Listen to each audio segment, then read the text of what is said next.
Good morning.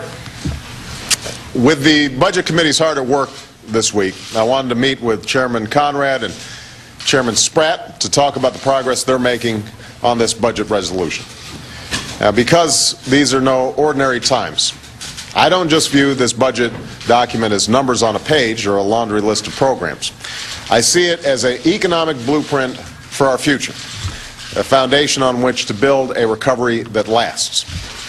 Now, this budget does not attempt to solve every problem or address every issue, because the massive deficit we inherited and the enormous costs of this financial crisis, we have made some tough choices that will cut our deficit in half by the end of my first term and reduce it by $2 trillion over the next decade. That will bring discretionary spending for domestic programs as a share of the economy to its lowest level in nearly half a century.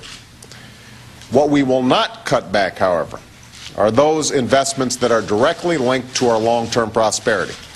As I said last week, we can't go back to a bubble economy, an economy based on reckless speculation and spending beyond our means, on bad credit and inflated home prices and some of the shenanigans that have been taking place on Wall Street. Such activity does not lead to the creation of lasting wealth. It leads to the illusion of prosperity. And as we're finding out, it hurts us all in the end. And that's why this budget makes the investments that will lead to real growth and real prosperity. Investments that will make a difference in the lives of this generation and future generations, because it makes us more productive.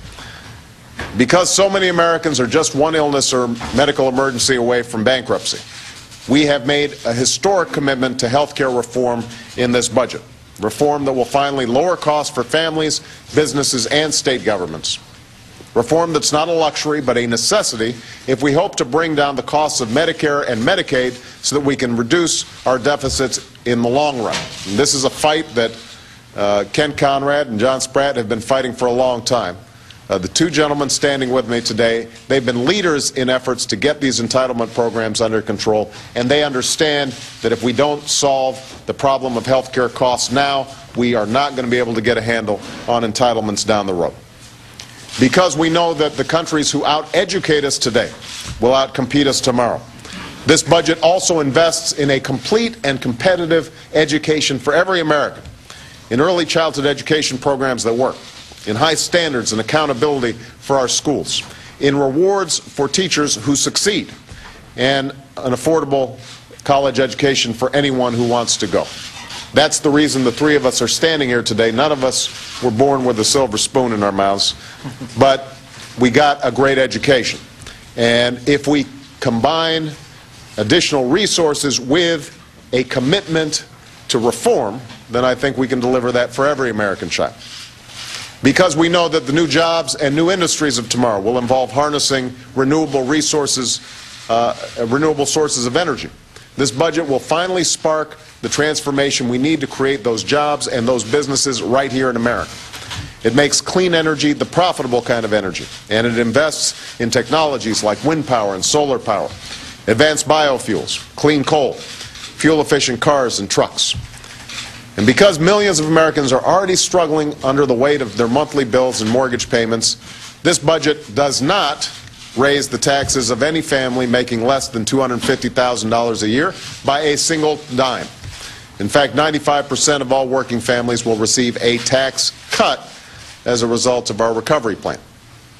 Now, there are those who say the plans in this budget are too ambitious to enact. To say that they say that in the face of challenges that we face, we should be trying to do less than more. What I say is that the challenges we face are too large to ignore. The cost of our health care is too high to ignore. The dependence on oil is too dangerous to ignore. Our education deficit is growing too wide to ignore. To kick these problems down the road for another 4 years or another 8 years would be to continue the same irresponsibility that led us to this point. That's not why I ran for this office. I didn't come here to pass on our problems to the next president or the next generation. I came here to solve them. I know that there's some on Wall Street and in Washington who've said that we should only focus on the banking crisis, and one problem at a time. Well, we're spending a lot of time focusing on this banking crisis. And we will continue to do so, because until we get liquidity flowing again, we will not fully recover. But the American people don't have the luxury of just focusing on Wall Street. They don't have the luxury of choosing to pay either their mortgage or their medical bills. They don't get to pick between paying for their kids' college tuition and saving enough money for retirement. They have to do all these things. They have to confront all these problems. And as a consequence, so do we.